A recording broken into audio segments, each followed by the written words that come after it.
How do we know the difference between big money people doing what they do as a matter of what they see as normal business, and doing what they do because they're part of some sort of shadow government?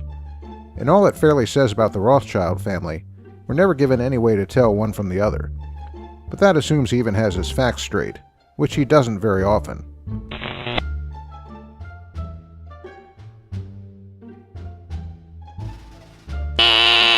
There's more than a few other elements some conspiracy theorists add to this story, which if true might suggest a more of a shadow government than business at work. But as it happens, it's false. The fact is that quote from Nathan Rothschild is bogus. At the same time, the War of 1812 had a lot of causes Fairley and other conspiracy theorists ignore. That said, it is true that the debt did increase, and that the United States started a second bank, which there's a good chance the Rothschilds had some part in. But absent that quote, all of this is just normal business.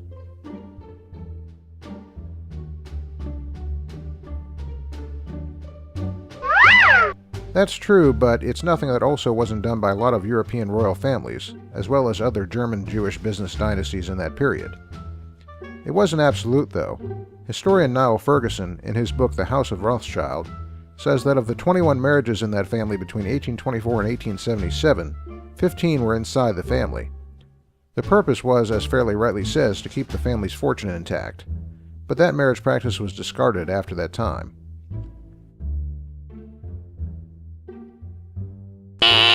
Indications are this too is a fake quote. It's certainly not in Ferguson's history, which is quite detailed, and it doesn't appear in anything but conspiracy theory sources. I might add that Rothschild didn't control the British money supply historically, but that leads to the alleged event Fairley says produced this quote.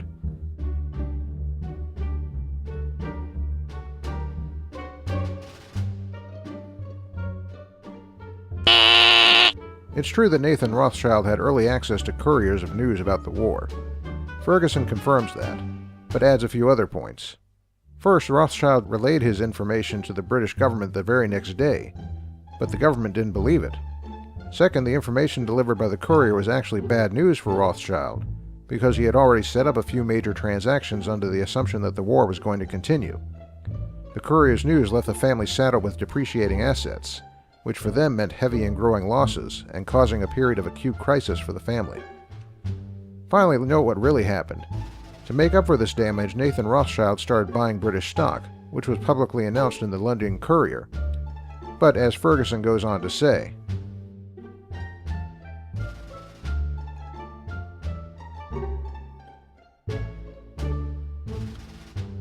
so no 21 return on that one, as Fairley claims. Now let's do some rapid-fire checks of several shorter miscellaneous claims Fairley makes about the Rothschilds and events surrounding them. This is arguably true in certain ways. The claim is vague enough that I can mark it as true. Fairley doesn't explain what he means by scuppered, or what it is Alexander allegedly did, but the Congress ended with a successful signing of a pact between the various participants, so there was nothing for Nathan Rothschild to be upset about.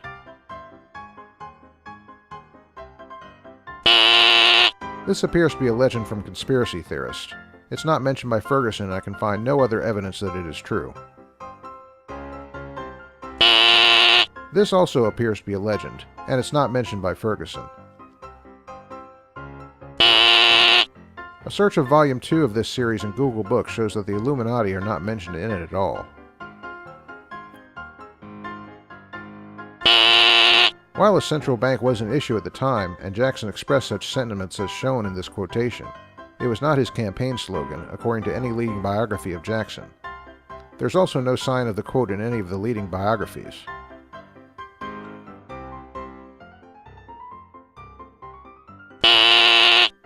The economic depression of 1837 wasn't caused by removal of deposits by the Rothschilds. More reliable academic sources sum up the causes.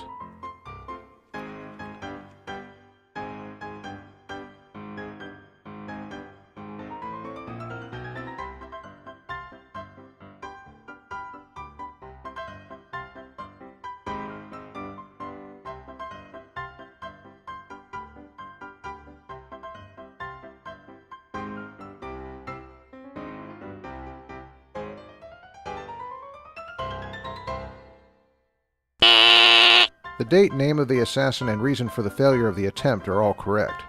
Jackson said it was political foes behind it, but did not specify the Rothschilds. He actually specified Senator George Poindexter of Mississippi and the Whigs.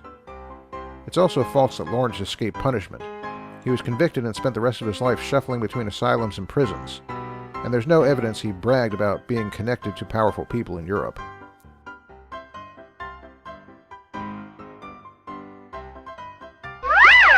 While this is true, it had nothing to do with the Rothschilds.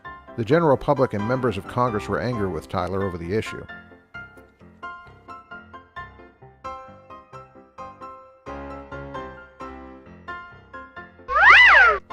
While these quotes are real, they come from a novel titled Coningsby, written by Disraeli himself. The book is also a product of Disraeli's racism against Jews and contains characters which embody Disraeli's prejudices.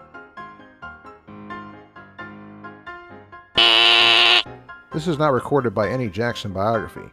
However, other unscholarly sources say Jackson had this put on his tombstone, which is also untrue, and that makes this claim even more suspect. This is incorrect because his first wife, Guttel Schnapper, died in 1849, not 1846. There's also no evidence for this saying, although Ferguson reports that there is an anecdote for a similar saying of somewhat different spirit. It won't come to war, my sons won't provide money for it. But that is just an anecdote, not documented fact.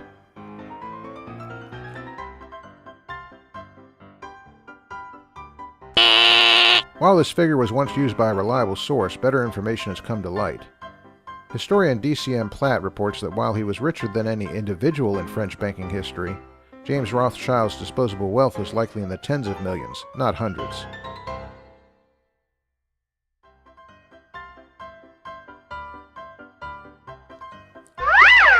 The quote from Lincoln is accurate, and it comes from a letter written by Lincoln to Colonel E.D. Taylor, but readers may want to consider the views of some dissenting sources we link to in the vid description. It may also be a good idea to read the whole letter to Taylor, because it sounds like some of Lincoln's typical sarcasm is at work.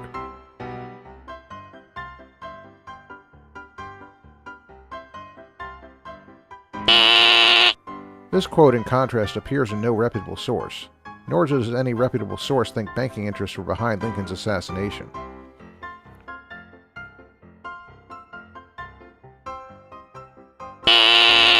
Schiff only joined the firm in 1875 and took control in 1885. He had many business interests and associations with bankers, but that's normal course of business.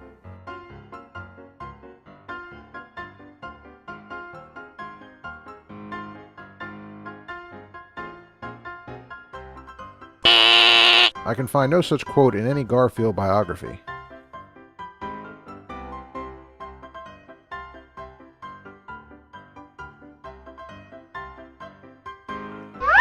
This quote is genuine. However, Fairley includes part of the quote that ought to drop him a hint where it comes from. The reference to a hook-nosed Rothschild shows this to be anti-Semitic propaganda that doesn't deserve a hearing. I'm wondering if Fairley would care to quote Adolf Hitler next. There's certainly no authority in any anonymous quotation that spews such hatred. This one's so bad, I had to give it an empty rating.